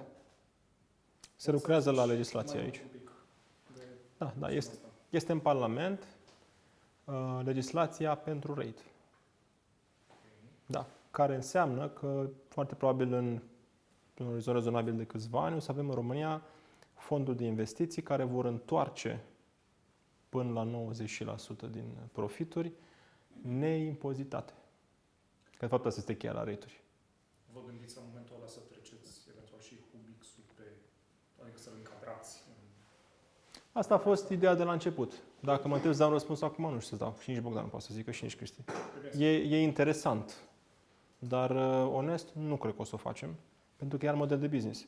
Rate-urile merg pe sistemul, am activul, îl închiriez și scot maxim din profit către acționar sau către deținătorii unităților de fond. Noi mergem pe principiu, facem majorare de capital, tu investești, nu știu, 100.000 de euro, la un exemplu, sau 30.000 de euro cât este minim, și beneficiezi de activitatea operațională de cumpărare, vânzare, reinvestire, care se poate întâmpla de mai multe ori pe an. Noi nu vrem să închiriem. Nu ăsta a fost scopul companiei. Deși luăm în calcul și asta, vezi că am zis, luăm în calcul și asta. Deci nu e focus. În schimb, rediturile au focus pe zona asta. Și în special pe proprietăți comerciale. Mai puțin pe rezii. Adică spații comerciale sau mall-uri sau office building-uri, hoteluri și mai departe. Dacă sunt pe rezii, sunt clădiri întregi. Adică cumpără o clădire de 200-200 apartamente și pe aia o închiriază și o managează local. Dacă există legislația asta în Parlament, ai avut vreodată discuții cu colegi sau participanți în piață despre subiectul ăsta? Cum percep? O văd ca pe un lucru bun pentru România și pentru ei și piață, sau oarecum un fel de concurent nedorit care va veni în viitor? Cam cum e? Da, e tot timpul rezistența asta la nou. Eu cred că este încă un factor care ne duce în zona de ciclu de explozie. Faptul că vin mai mulți bani și grămadă, că un fond vine cu mulți bani odată, într-un timp relativ scurt și cumpără X sute mii de unități, da, face competiție cumpărătorilor individuali. 100%, e clar ca lumina zilei. Și te poate afecta pe tine cumpărător individual dacă nu ai minime cunoștințe de educație financiară, astfel încât să o faci folosind poate un credit sau folosind, eu știu, un partener sau un consultant mai bine. Da, va fi treaba asta. Adică unul dintre lucrurile care o să ajute, din păcate nu ajută lucrul ăsta, dar o să concure la aceste creșteri de prețuri magistrale, o să fie și apariția returilor. Dar, până la urmă, e normal să fie așa, să se întâmple și asta în România, pentru că ne aliniem la o cultură europeană care e mai dezvoltată decât noi, în care investițiile în real estate e mai bine să le faci granularizat, modelul Hubix, de exemplu.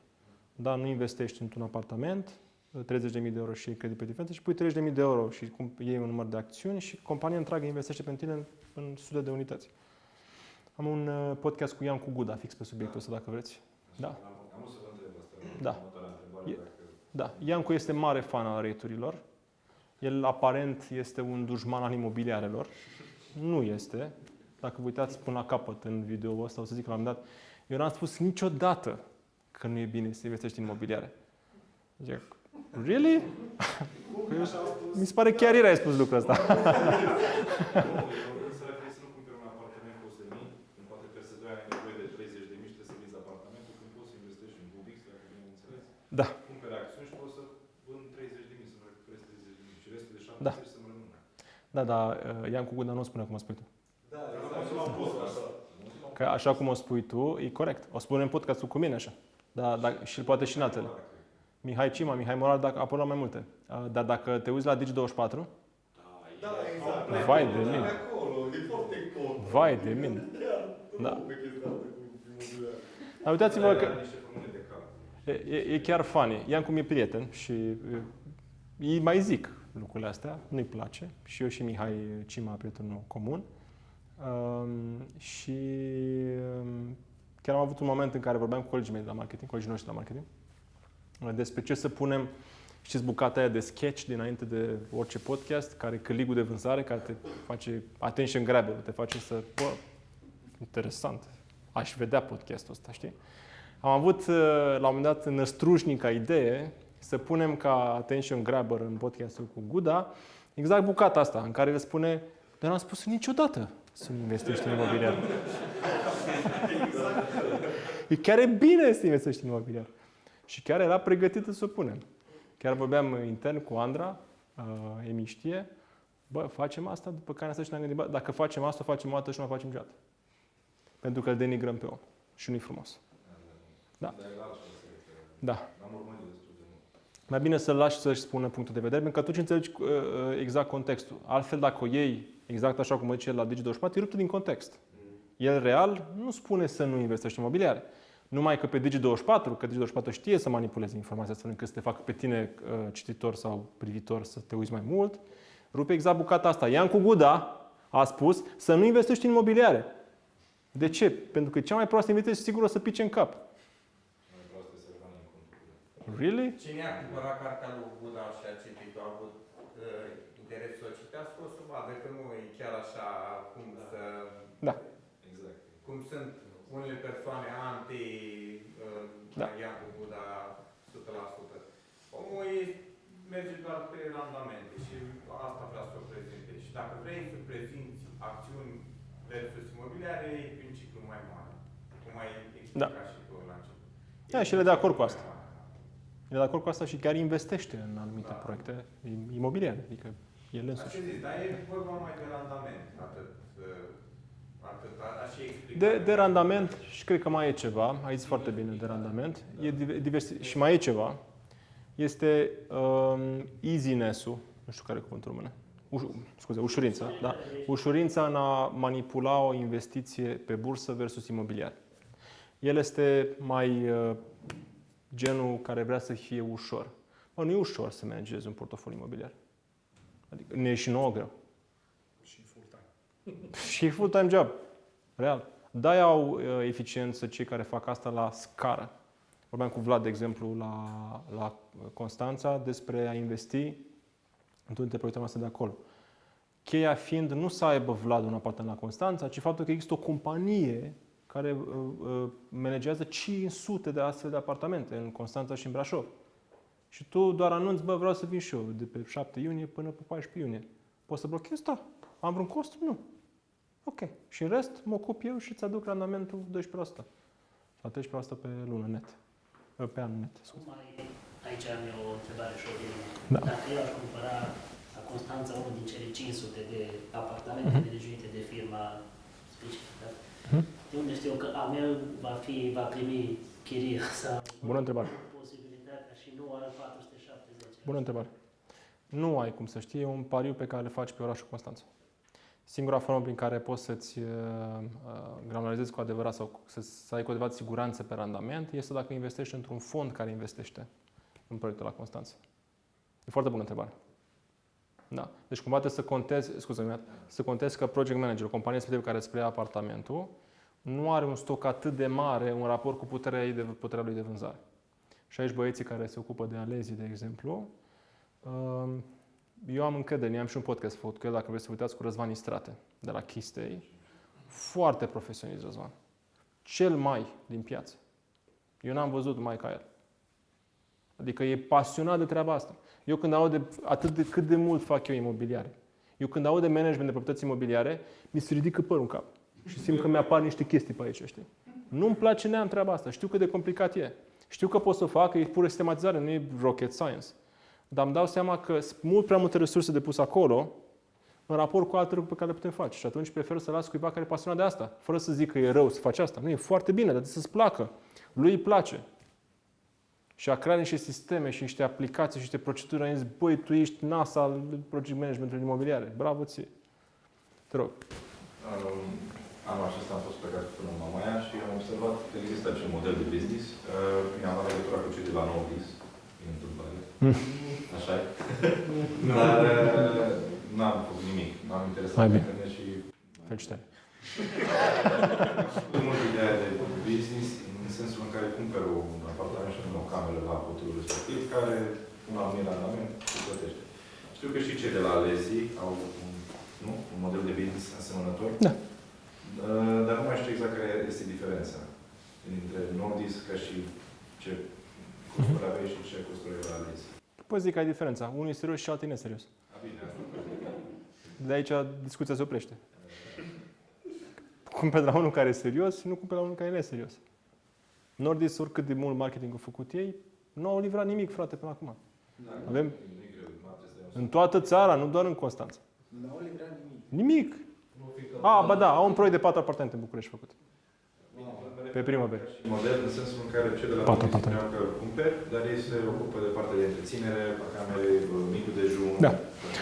Cei de la Alezii parcă aveau câteva lucruri absente. Diferența este că Nordis promitea, n-a făcut niciodată, promitea lucrul ăsta, că îl făceau ei și îți garanta. Bine, asta o garanție o garantezi până nu mai garantezi. Asta când auziți de cuvântul garanție, uitați de el. Nu există garanție în imobiliar. Da? Decât dacă îți pun ipotecă acolo. Bă, îmi garantez, ok, vreau să văd ipoteca aici pe apartament, că dacă nu dai bani, și ți le iau înapoi. Da. Da? Sau whatever, dă-mi o garanție colaterală. Ai garanție, adevărat, garanție bancară. Alezii, în schimb, nu fac ei. Ei spun, bă, eu îți creez Alezii, Tomisvilla și alții mari. De exemplu, îi avem la NZEP Forum, mâine pe Tomisvilla. Și e foarte mare, proiect foarte frumos, Grand Resort. Tot Mamaia Nord. Ei îți fac tot setup, adică un proiect complet, un resort, de fapt. Cheia ca să obții randamentul ăsta mare, că 12% pentru renting e mare, e mult. Gândiți-vă că e dublu față, nu, e dublu și ceva față de media din București. Media din București e 5%. Net. La Constanța scos 12. E enorm. Sezonier sau? Nu, pe tot anul. Da. De ce? Pentru că îți faci un randament combinat. Vlad știe că am vorbit pe tema asta. Ai 4 luni full season. O să întrebați care sunt alea. 15 mai, 15 septembrie. Sau mai nou, inclusiv în octombrie este 30 de grade, că am fost acolo și vă zic pe pielea mea că muream de cald. Da? Și ai 8 luni de extra sezon, low season, în care nu mai ai turiștii care vin pentru mare, dar poți să ai companii care își aduc diversi oameni și trebuie să le dea la locuit. Da? Ai unitatea militară de la Concorniceanu. Ai ucrainieni, o grămadă. Da, se vorbește mai multă ucraineană decât română, acum în Mamaia Nord, de exemplu. Ai portul, care are o grămadă de navigatori. Și așa mai departe. Și bătălia este ca acea companie de project management să se vândă mai bine decât acești piloni care poate să ducă clienții în extra sezon. Și pe după ce combini randamentele. În extra sezon o să scoți 5%, poate sub, dar 20% scoți în full season sau mai mult, 20%. Pentru că, real, o cameră la mare, Mamaia Nord, acum, sau un apartament cu 2 camere, Vlad știe, se dă cu 200 de euro în high season. În 200 de euro și mai mult. Cred că 250 este la Infinity. Pe noapte. Îți pare mult? Păi da, e mult dacă compari cu Onești. Dar compară cu o altă stațiune la mare din Europa, să vezi că nu e mult. Compară cu Croația. Cum? Anul trecut am fost în Nice, sau acum 2 ani am fost în Nice și am fost, nu știu, în iunie sau iulie și exact aceeași chirie pe care am plătit-o în Airbnb din Nice, am luat eu banii de la mare în aceeași săptămână. Și am fost în Nice. Eu n-am înțeles Constanța până am stat în Constanța 3 luni de zile full. Vara asta am început o colaborare cu cei de la Alezi de pe 19 iunie și m-am dus eu personal. Și l-am și cunoscut pe Vlad. Seara eram la sală, zi eram la birou și ajungeam și în București din când în când, deși noi aveam o grămadă de treabă în București și în alt oraș în țară. Dar m-am dus personal, bă, trebuie să fie ceva cu orașul ăsta pe care nu-l înțeleg. Și recunosc că am avut și multe resurse pe care n-am reușit să le aduc pe termen scurt și m-am dus personal să rezolv lucruri. Și am înțeles de ce este așa de multă nebunie pe Constanța. Pentru că oamenii se bucură de concediul ăla de 7 zile la mare foarte mult. Și e dreptul lor să o facă, pentru că muncesc un an întreg pentru a avea o vacanță cu familia sau așa mai departe. Ăsta este grosul. Nu băieții care se duc la cluburi, că eu am crezut că ăla e grosul. Ăsta nu e sustenabil. Dacă e doar băieții care se duc la cluburi și la fete, nu e sustenabil. N-are cum. Când l-am dat, fetele pleacă. Nu? Stau că găsesc pe cineva. Dar în schimb, familiile fac grosul. Deci este Mamaia Nord. Mamaia Nord nu este Vlad poate să confirme. Nu este o stațiune de gașcă care merge la club. Nu, e o stațiune de familie. Da. Și dacă e foarte interesant că, în mod ironic sau mai mult sau mai puțin, fiind stațiune pentru familii, sunt mai mulți oameni per familie, nu este un singur om care merge la club, sunt 4, sunt o soție plus 2 copii și au nevoie de mai mult spațiu pentru ei. Și de-aia s-au inventat apartamentele cu 2 camere, 3 camere care se închiriază în regim hotelier. Pentru ei. Un comentariu la un moment dat când am vorbit cu el, a zis că în România ai numai atâta litoral, dar în rest sunt 18 milioane de români care vor să meargă și ei exact. La mare. Plus weekend. Atunci tot o să fie căutat. Plus weekend-urile. București nu trebuie să duc. Nu mai zic asta, da. București legat de Constanța. Când întoarci la hartă, ajungi, e ca un cartier al Bucureștiului. Eu stând și în est, mi-era foarte ușor, mâncam așa mergeam la Constanța. Era efectiv... Noi în Cluj, cumva, zicem că e prea scump litoralul românesc și mergem în străinătate. Sau cel puțin din cercurile mele de cunoscuți, cam asta e... Și toate astea Vlad are apartament la mare. Și merge în Nisa. Da, dar e foarte smart. Ăsta de la mare îl închiriază că scoate bani foarte buni și merge în Nisa cu bani respectivi. E foarte ok. Dar ce face pe oamenii care plătiți 200 euro pe noapte să nu se ducă în altă țară la același Da, preț? asta. Noi, într-adevăr, aici, nu te gândi, eu nu mă gândesc la mare vreodată. Am răspunsul și la asta, mi-am seama acum, că totuși am rupt un pic din context. Totuși sunt, până la urmă, ieftine apartamente la mare. Adică lăsăm la parte chiria care e scumpă. Randamentul ăsta mare îl ai pentru că și apartamentele în sine sunt ieftine. Că dacă apartamentele erau 500.000, cum este Nisa sau 1.000.000, nu mai ești lua Vlad apartament la mare. Sau poate ești lua, dar aș lua așa, ca să aibă am și un apartament de statut, știi? Da. Deși cred că cu 500.000 făceai mai mulți bani în alte părți decât apartament la mare. Vorbeam noi separat. Ok? Da. Știu că merg foarte bine întrebări și discuție. O întrebare am. Vreți? Cine ne ascultă aici? Să și mâncăm ceva. Dan Manolache, am auzit. Eu mai am un singur lucru de spus și cred că mai bine să după aia și mai povestim separat. E mai sănătos așa. Dacă și eu trebuie să ajung să pregătesc pentru mâine. Vai, cât s-a făcut. Eu am acest slide cu Warren Buffett. Cred că ați mai văzut și l-am mai văzut până acum. Ați mai văzut? Ați mai văzut. Ce mă bucur. Înseamnă că o să vedeți din nou atunci. Da. It's far better to buy a wonderful company at a fair price than a fair company at a wonderful price.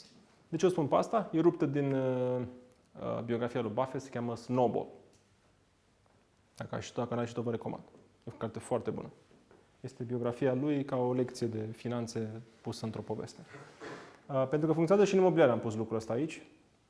În numărul ăsta duce așa. Este mult mai bine să cumperi o proprietate excelentă la un preț rezonabil decât o proprietate rezonabilă la un preț excelent. Asta pentru acei dintre voi care vânează super oportunități și, fără să-și dea seama, ajung să cumpere super oportunități în câmp. Da. Doar dacă ai noroc sau știi tu ceva că o să treacă pe acolo ori în aeroport, ori autostradă, atunci cumpără. Dacă nu, nu este o super oportunitate. Chiar dacă vine după 5 ani. Ok? Deci uitați-vă la locații foarte bune, urmărind principiile de mai devreme. E mai important decât am prins un super teren în... Dați-mă localitatea de lângă Cluj, că nu le știu pe toate. Una departe. Cine? Departe. Da. Huiedin. Huiedin. Huiedin e aproape, că știu și eu de Huiedin. Zi-mi spre Deș ceva. Gherla. E o pușcărie acolo, nu? Da. Ok. Ba, am prins un teren în Gherla. Fiți lângă pușcărie. Uite, venind încoace... Venind dinspre București, de fiecare dată când vin, mă minunez de orașul Turda. Orașul Turda e legat încă nu suficient de bine de Cluj, pentru că bucata asta de autostradă merge spre Oradea, merge spre Cluj, dar este incredibil de aproape. Este foarte aproape. Sunt 30 de kilometri. Echivalentul în București ar fi orașul Buftea, nu știu dacă de Buftea, unde studiourile Media Pro. Buftea este zona metropolitană a Bucureștiului. Deci acolo e ok să locuiești. Și mi se pare că Turda, nu știu cum sunt prețurile, chiar o să mă uit, ar trebui să fie un oraș care o să crească foarte mult. Pentru că dacă Clujul ajunge să urce prețurile, să intre într-o explozie asta foarte mare, oamenii se vor duce în mod natural către exterior. Și dacă este legat bine cu infrastructură, ar trebui să fie un oraș bun de investit, mai ales că știu că centura asta metropolitană trece și prin sud, nu? Adică leagă tot orașul congruent, nu e doar bucată de nord. Da. Nu știu, o idee. Nu sunt foarte jos de sigur, da.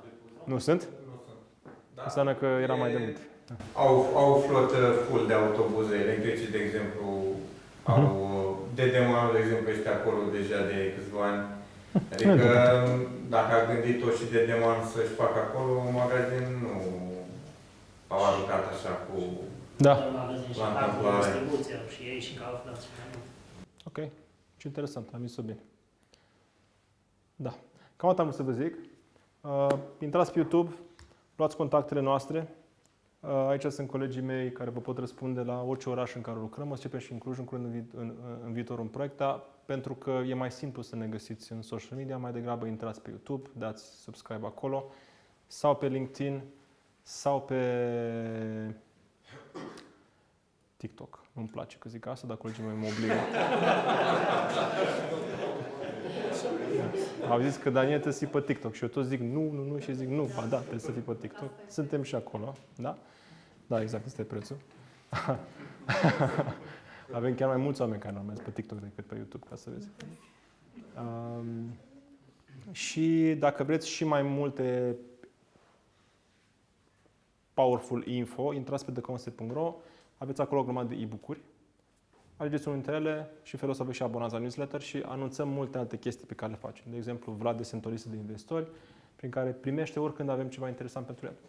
Că cumpără, că nu cumpără, este acolo. Și a fost decizia lui și alegerea lui să fie acolo. Da?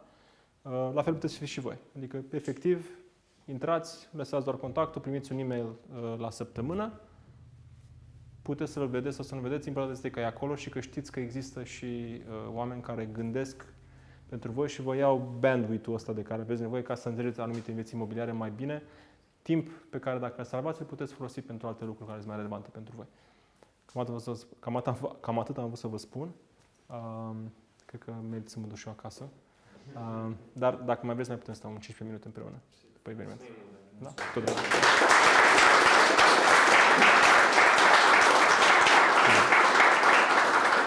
Cu ocazia asta avem și un cadou pentru tine. Vai. Nu știu dacă beți bere sau nu, dar îți garantez că-s bune. Bem și bere. 6 tipuri de instrumente de Așa. bere locale. Pe care Sunt de-astea bere hipsterești? Nu știu ce înseamnă beri hipsterești la tine, dar îți beri bune. Îți beri bune alea Poți hipsterești. să le parți cu echipa ta sau... Ce fain. Mulțumim foarte mult. Mersi foarte mult. Mersi foarte mult. Mersi foarte mult, apreciez.